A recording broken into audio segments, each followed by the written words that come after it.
नहीं नहीं, आदित्य ने कुछ नहीं किया है। लेकिन गौरी, अभी तो तुमने इसकी ओर इशारा किया।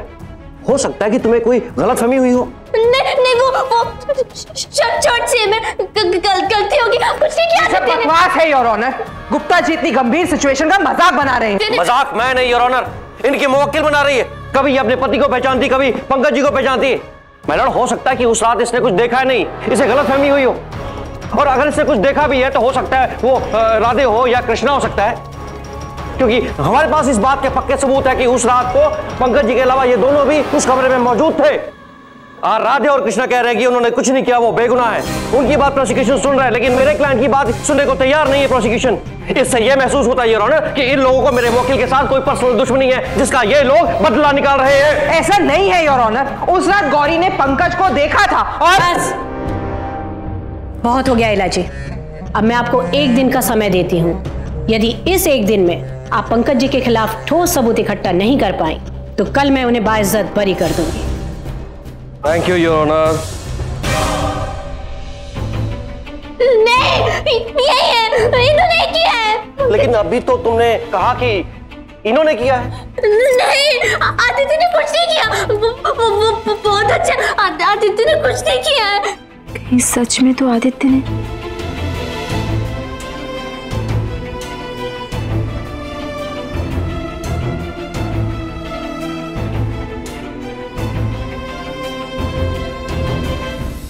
पंकज जी, घबराने की बिल्कुल कोई जरूरत नहीं है। आज की रात और कल से आप आजाद हो। गुप्ता जी, आप नहीं होते तो पता नहीं पापा का क्या होता। हम आपका एहसान कभी नहीं चुका पाएंगे। आप प्लीज हाथ मत जोड़ो। इट्स ऑलराइट, सब कुछ ठीक हो जाएगा।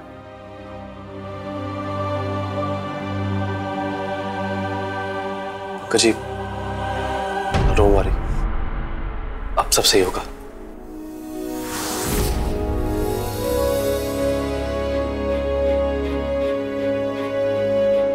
दी, आपने कल कहा था ना कि आदि पापा को फंसाने के पीछे पड़ा हुआ है। हाँ। ये सब किसने किया वो हमें नहीं पता, पर पता नहीं क्यों हमें ऐसा लग रहा है कि कहीं गौरी आदि को तो नहीं बचाना चाह रही। क्या? हाँ, वो चलो।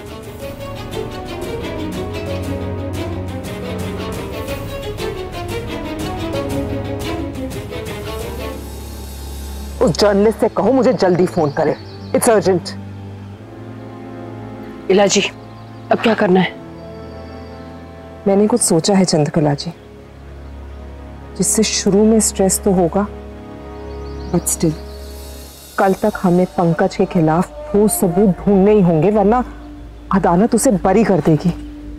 इलाजी, हम हर हाल में चाहते हैं कि पंकज को सजा हो। 1 मिनट। हेलो। तो इलाजी, पंकज श्रीवास्तव के जेल से रिहा होने के बारे में आपका क्या कहना है?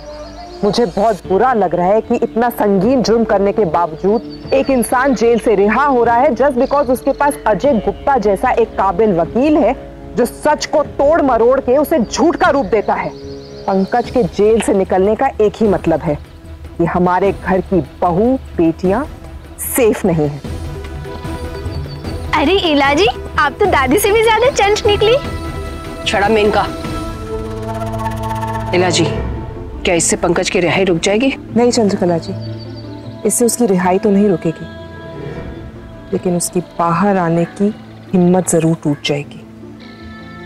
फिर भी उसे जेल में रखने के लिए हमें उसके अगेंस्ट कल तक लीगल डॉक्यूमेंट्स तो ढूंढने ही होंगे।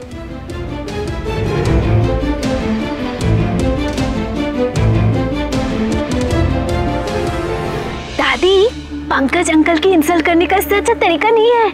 मीनका, हमें उसकी बदनामी नहीं चाहिए, बल्कि हम उसे जिंदगी भर जेल में सड़ाना चाहते हैं। मम्मी, बस आज आखिरी बार है। कल पापा हमारे साथ हमारे घर होंगे। फिर सब सही हो जाएगा ना मम्मी? कुछ सही नहीं होगा भावना, सब खत्म हो गया। अब कुछ भी सही नहीं होने वाला। आप ऐसा क्यों कह रहे हैं? पापा देखिए, सब सही हो जाएगा, हम आपको बेगुनाह साबित कर देंगे। और अब तो जज साहिबा ने भी कह दिया कि आपने कुछ नहीं किया। पापा युवराज, शरद, तुम दोनों बहुत अच्छे हो। अपने परिवार के खिलाफ जाकर तुम दोनों ने हमारी बच्चियों को संभाला है। आगे भी इनका ख्याल रखना, क्योंकि अब इनके लिए कुछ नहीं कर सकते। पापा कैसी बातें कर रहे हैं आप? क्या बोल रहे हैं आप? क्योंकि यही सच है सुहानी, हमारी इज्जत, हमारा सम्मान, सब कुछ बिखर चुका है। हम पहले जैसे समाज में सर उठा के नहीं जी सकते।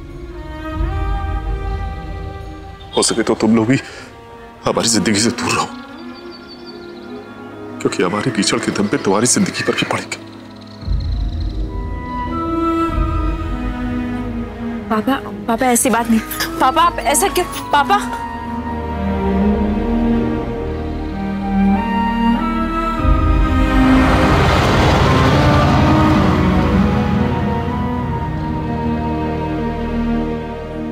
क्या हो गया है पापा? पापा ऐसे क्यों बात कर रहे?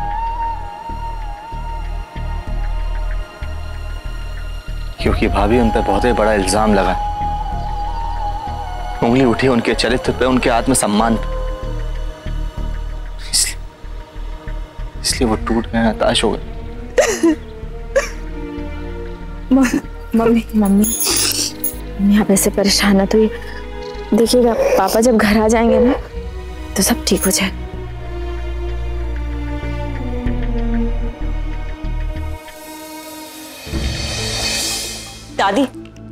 दादी सुनिए ना। दादी मैं सोच रही थी कि क्यों ना हम रेक्स, दादी को कुछ टाइम के लिए अकेला छोड़ दो। दादी अभी बहुत गुस्से में है, प्लीज उन्हें डिस्टर्ब मत करो।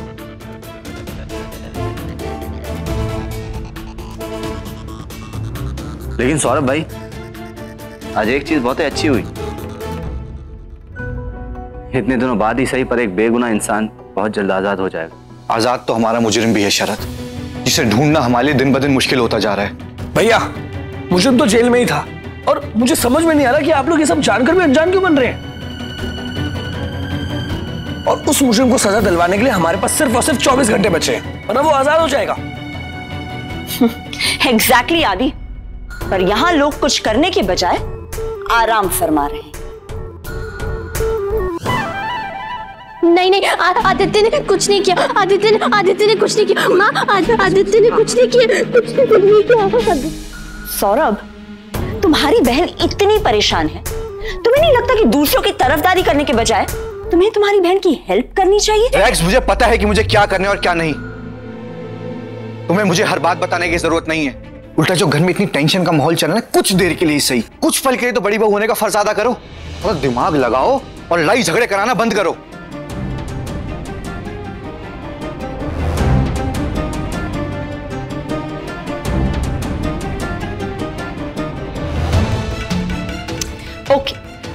ओके सौरभ, मैं तुम्हारी बात मान लेती हूँ, ठीक है।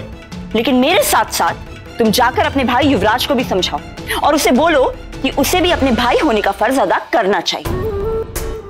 अब तो सुहानी को कोई टेंशन नहीं है ना, उसके डैड भी जेल से फ्री होने वाले हैं। तो फिर डोंट यू थिंक सौरभ कि इस वक्त युवराज को यहां होना चाहिए था अपनी बहन के साथ? हाँ,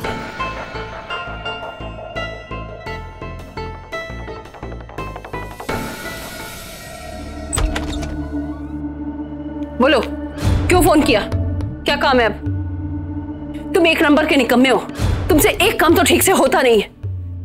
हमें तुम्हारी कोई मदद नहीं चाहिए, हमारे पास काम बहुत है और वक्त बहुत कम। जो करना है हम खुद कर लेंगे।